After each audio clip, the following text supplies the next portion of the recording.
వెనుకొండ నియోజకవర్గంలోని శావల్యపురం మండల కేంద్రమైన శావల్యపురం గ్రామంలోని జిల్లా పరిషత్ ఉన్నత పాఠశాల నందు ఆంధ్రప్రదేశ్ రాష్ట్ర ప్రభుత్వం వారు ప్రతిష్టాత్మకంగా నిర్వహిస్తున్న ఆడతమాంధ్ర కార్యక్రమంలో ముఖ్య అతిథిగా పాల్గొన్న వెనుకొండ శాసనసభ్యులు బొల్ల బ్రహ్మనాయుడు ముందుగా క్రీడాకారులను ఆప్యాయంగా పలకరించారు. ఈ సందర్భంగా శాసనసభ్యులు బొల్ల బ్రహ్మనాయుడు మాట్లాడుతూ దేశంలోనే మొట్టమొదటిసారి ఆటలు పండుగను తీసుకొచ్చిన ప్రభుత్వం వైఎస్ జగన్మోహన్ రెడ్డిదే ప్రభుత్వం అని తెలిపారు. యువత ఆటలు రాణించే విధంగా వారికి ప్రభుత్వం తరపున ఇలాంటి పోటీల ద్వారా వారిలో ఉన్న నైపుణ్యాన్ని వెలికి తీసేందుకు దోహదపడుతుందని తెలిపారు. ఆటల వలన శరీర వ్యాయామం కలిగి ఆరోగ్యం మెరుగుపడేందుకు దోహదపడుతుందని తెలిపారు. ఈ ఆడుదాం ఆంధ్ర కార్యక్రమం ద్వారా మట్టిలోని మాణిక్యాలను వెలికితీసి క్రీడల్లో ప్రపంచ స్థాయికి ఎదిగేందుకు వీలు కలుగుతుందన్నారు.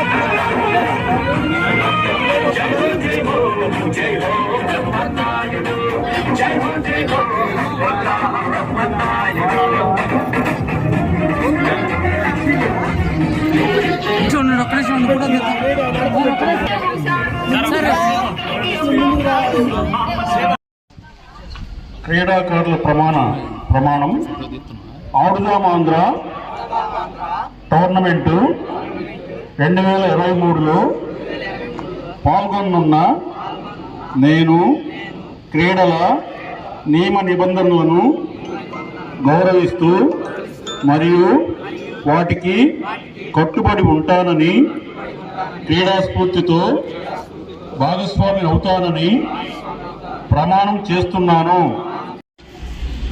మనం ఈ స్కూల్లో ఇప్పుడు ఏల్పూర్ ఉంది, ఏల్పూర్లో కూడా జూనియర్ కాలేజీ శాంక్షన్ అయింది. నెక్స్ట్ ఇయర్ నుంచి అందులో క్లాసులు బిగిన్ అవుతాయి. ఇలా ఈ ప్రభుత్వంలో అన్ని విధాల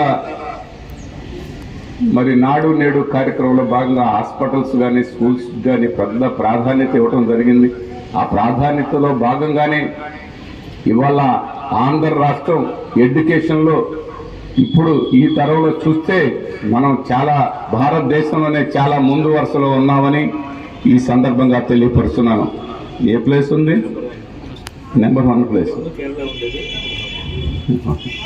మరి నెంబర్ 1 ప్లేస్ రావడం మనకి ఈ గత ప్రభుత్వం వాళ్ళందరూ చెప్తుంటారు, ముచ్చట్లకే పరిమితమైన మాటలకే పరిమితం. అలాంటి వాళ్ళు కూడా మాట్లాడుతుంటే ఇది ఎలా ఉంటుందంటే వాళ్ళు దొంగ దొంగ దొంగ అన్నట్టుగా కనిపిస్తూ ఉంటుంది. వాళ్ళు చేసే పనులన్నీ అలా ఉంటాయి. గత ప్రభుత్వంలో స్కూళ్ళు బందీలు దొడ్డిలాగా చేసినటువంటి పరిస్థితి, కనీసం మరుగుదొడ్డులు లేని పరిస్థితి, ఆనాటి పరిస్థితిని ఈనాడు మనం తెలుసుకోవాల్సిన అవసరం ఉంది. ఇక్కడ 10 సంవత్సరాలు ఎమ్మెల్యేగా చేశారు. కనీసం కూడా ఎక్కడ ఏముందో తెలీదు. ఈ వినుకొండ నియోజకవర్గంలో ఎల్లలు తెలియని ఎమ్మెల్యే ఎవరంటే గతలో ఉన్నటువంటి శాసనసభ్యుడు ఆంజనేయులు గారు. మరి ఇలాంటి వాళ్ళందరూ కూడా ఇవన్నీ అట్లా చేశారు. వీటికి మంచి ప్రాధాన్యత, మంచి భవిష్యత్తు, మన బిడ్డలకి మంచి భవిష్యత్తును ఇవ్వాల్సిన బాధ్యత ప్రజాప్రతినిధుల మీద ఉంది, ప్రభుత్వాల మీద ఉంది. ప్రభుత్వాలన్నీ కూడా పట్టించుకోకపోతే మన యువతకి మనం అన్ని విధాల అవకాశాలు కల్పించాలి.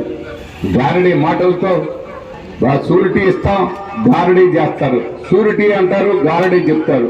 షూరిటీలకి గారడీలకి తేడా తెలియదు ప్రజలు అనుకుంటే అది పొరపాటని ప్రభుత్వ పరంగా ప్రభుత్వ ఆలోచనలు ఎప్పుడు ప్రజల వైపే ఉండాలి, ప్రజల సమస్యల వైపే ఉండాలి, ప్రజల సమస్యల పరిష్కారం వైపే ఉండాలి. మన బిడ్డలు ఆంధ్ర రాష్ట్రంలో పుట్టిన ప్రతి బిడ్డ గొప్పగా గర్వంగా నాది ఆంధ్ర రాష్ట్రం అని చెప్పుకునే విధంగా ఈనాడు స్కూల్స్ కానీ, ఈనాడు హాస్పిటల్స్ కానీ, ఈనాడు సంక్షేమం కానీ, ఈనాడు అభివృద్ధి కానీ అన్ని కూడా నాది ఆంధ్రప్రదేశ్, నా రాష్ట్రంలో అన్ని విధాల పేదరికాన్ని నిర్మూలన జరిగింది, అది మా ఆంధ్ర రాష్ట్రమేనని చెప్పుకునే దాంట్లో గర్వంగా చెప్పుకునే అవకాశాలు ఈనాడు ఉన్నాయని ఈ సందర్భంగా తెలియపరుచుకుంటూ, దానికి ఉదాహరణ మారుమూల శానంపూడి బిడ్డ ఈ రోజు ఇండియాలో బాల్ బ్యాడ్మింటన్ లో థర్డ్ ప్లేస్ కొట్టిందంటే అది వెలుగులోకి వెలుగులోకి రావటం ఆంధ్ర రాష్ట్రం రానున్న రోజుల్లో మంచి భవిష్యత్తుని మన యువతకి అందించే ప్రభుత్వంగా మా వైఎస్ఆర్ ప్రభుత్వాన్ని మరొక్కసారి సవినయంగా మనవి చేసుకుంటూ మీరు ఎండలో నిలబెడతారా వాస్తవాలు వెలుగులోకి రావాలి, వాస్తవాలు వెలుగులోకి తీసుకురావాలి. అట్లాగే అట్టడుగునున్నటువంటి మారుమూల గ్రామాల్లో ఉన్నటువంటి మన స్టూడెంట్స్ కి, మన బిడ్డలకి వాళ్ళని ఆడుగా ఆంధ్ర కార్యక్రమంలో పాలు పంచుకొని వాళ్ళు ఒక మంచి స్థాయికి, ఎవరైతే మంచి మట్టిలో మాణిక్యాలు ఉన్నాయంటారు అలాంటి మాణిక్యాలను వెలుగులోకి తీసుకురావడంలో కార్యక్రమంలో భాగమే ఈ ఆడుగా ఆంధ్రాని మరొకసారి సవినయంగా మనవి చేసుకుంటూ మీ అందరికి మనస్ఫూర్తిగా అభినందనలు తెలియపరుచుకుంటూ మరి అదేవిధంగా మంచి విజయాలు మనం వినకుండా